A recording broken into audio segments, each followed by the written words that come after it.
Hello guys, my name is Abdul. Welcome back to my YouTube channel, Speak Swahili channel. And today we are going to talk about object. We've been selfish for a while, talking about me, myself and I. But now we're going to talk about the other part. What are the objects? What stands for object? So, welcome again. Karibu tena. Okay guys, as I've said, today we are not going to be selfish. We are going to talk about object. Throughout, from the beginning of my lessons, I've been telling you, I've been teaching you what stands for personal pronouns. But all was for the positive and negative. And also, all of that was for subject. But today we are going to learn about object.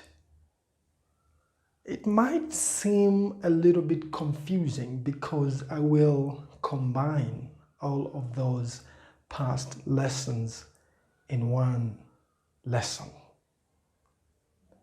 Don't be afraid. Don't worry. We are going to talk. We are going to go step by step and slow. I know some of you may not be fast enough to catch up, and if you didn't watch my previous lessons, please do go back and you will be able to understand fully of what I am going to teach you today. So today I'm going to combine the personal pronouns, tense, the negative and the positive in one place. As I've said, don't worry. What do the infixes of these pronouns? Mimi, in the object, it was represented by ni, and here it is the same, except it changed position. We're gonna know that in the examples below. Wewe, in the subject, it was represented by u, but here it is ku. And yeye, which is he or she on the subject, and it was represented by a, and here on the object side it is represented by and then there is a w on the bracket, and we'll explain about that in the examples here down here. Okay, and on the plural side there's a cc, which is we on the subject, but on the object is it us. You all know that. Ninyi, which is you. Wao, which is they, and here becomes them. And the representation, the infixes, it's here. Sisi, on the subject, it was represented by two, right? And here it is the same, except it changed a position. And ninyi, it's wa, the same one. And wow, it's wa.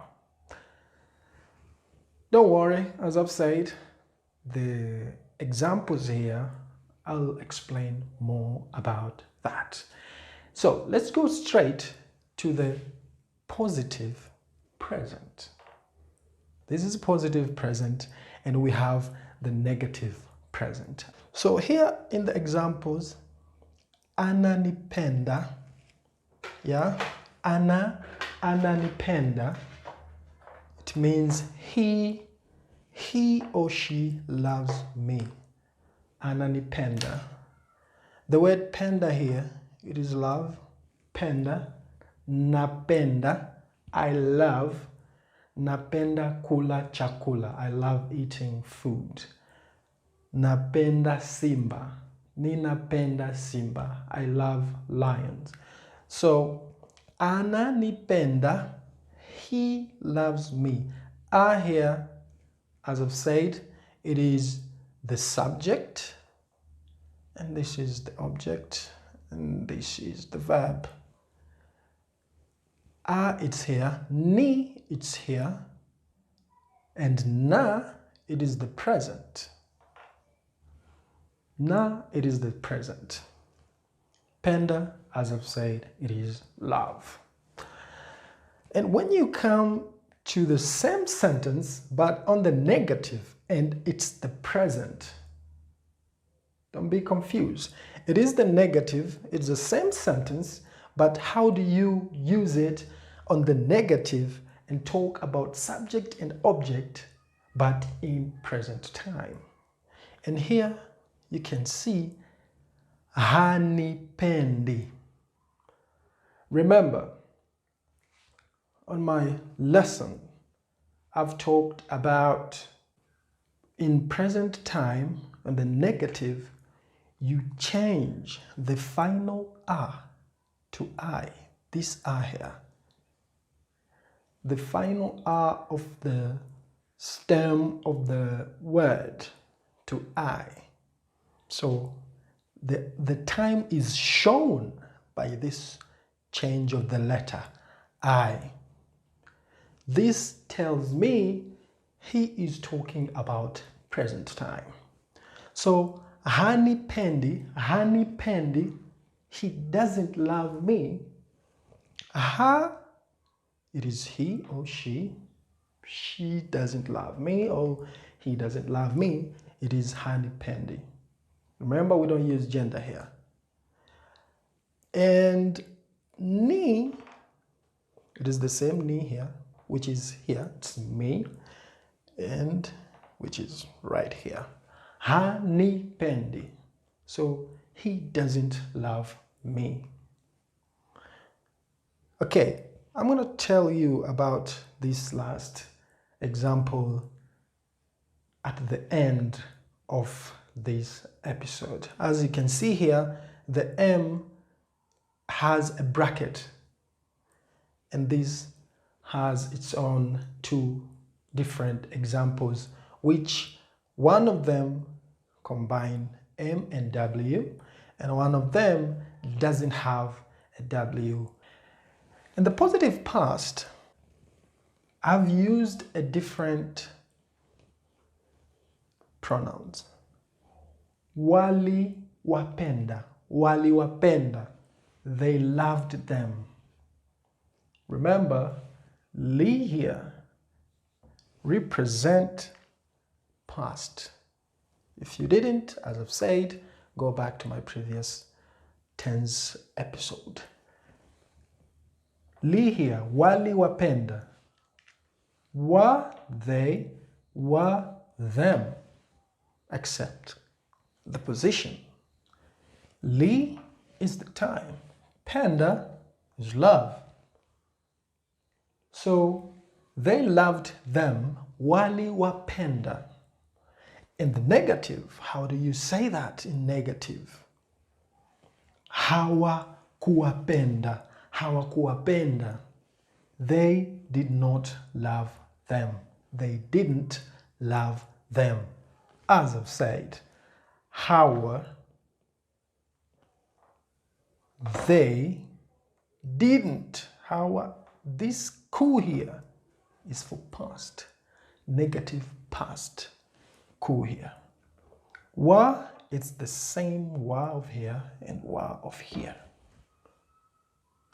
Hawakuwapenda. They didn't love them. Hawakuwapenda. They didn't love them.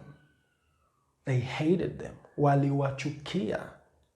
Hawakuwapenda. Waliwachukia. Chukia is hate. As I've said, the final example I'll come to explain more. I hope you do understand. And for the future, what about the future? The future intense, it remain to, ta here, ta. And how do you say mtatupenda? Mtatupenda.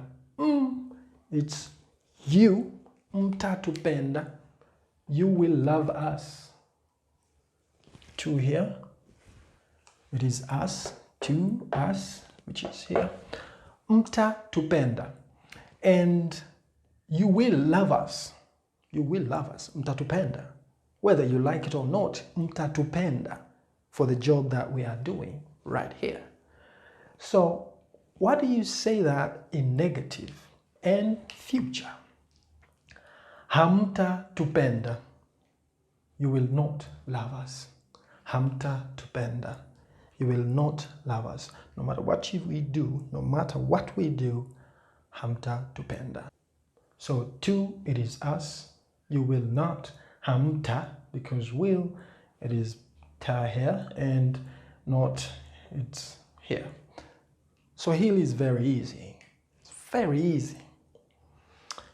So let me come to the final example, which I have to go back to present, past, and then future. Let's start with MW. The W here, which is in bracket. Simwambi. Simwambi.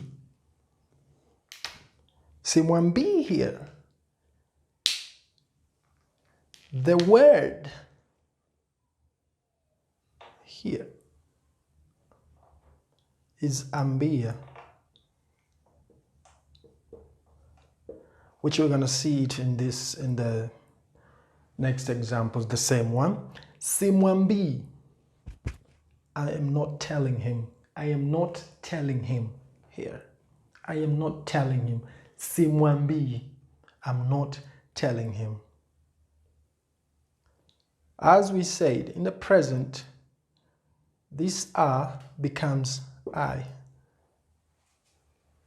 98% of verbs in Swahili end with a. But those which do not have a, they will remain with the letter it was born with, most of the borrowed words. So that's why we insist on changing a into a in the present tense. So simwambi, it is negative, simwambi. What about positive? Positive would be namwambia. Namwambia. I am telling him. Namwambia. I am telling him. Namwambia. Simwambi. I'm not telling him. Ninamwambia. It is all right. Namwambia. It is also all right. So what about the past? Sikumwambia. I didn't tell him. Sikumwambia. I didn't tell him. So the word, the W here comes. Sikumwambia. Sikumwambia. I didn't tell him. Sikumwambia. I didn't tell him or her, as we said. Sitamwambia. I will not tell him or I will not tell her. Sitamwambia. So I just wanted to tell you, to show you rather, how this W is being used and why was it on a bracket. So for those words which we don't have to use this W, the example here, it is here. This is the example as I've shown the different version of the word penda, positive and negative, past and future. And here is our final example, which is Nina mpenda. Nina mpenda. I love her. Nina mpenda. I love her. Simpendi. I don't love her. Or him. I don't love him. Simpendi. Simpendi kabisa. I don't love her at all. Simpendi kabisa. Sikumpenda. Sikumpenda. I didn't love her. Sikumpenda. Sitampenda. I won't love her. Sitampenda. So, her or him can, according to the verb, you can either use M with W or just M. I hope you've enjoyed my lesson today. If you have any questions, please comment and ask. Don't hesitate. Please do like the video if you did like it, and I will appreciate if you subscribe to get more of my lesson and support those who want to speak Swahili. So in the next episode, we are going to learn about the copula ni, the ni words, the copula ni. What is ni on the positive and in the negative? Don't get confused. You will understand while I put those words in my whiteboard here. Until next time, kwaheri.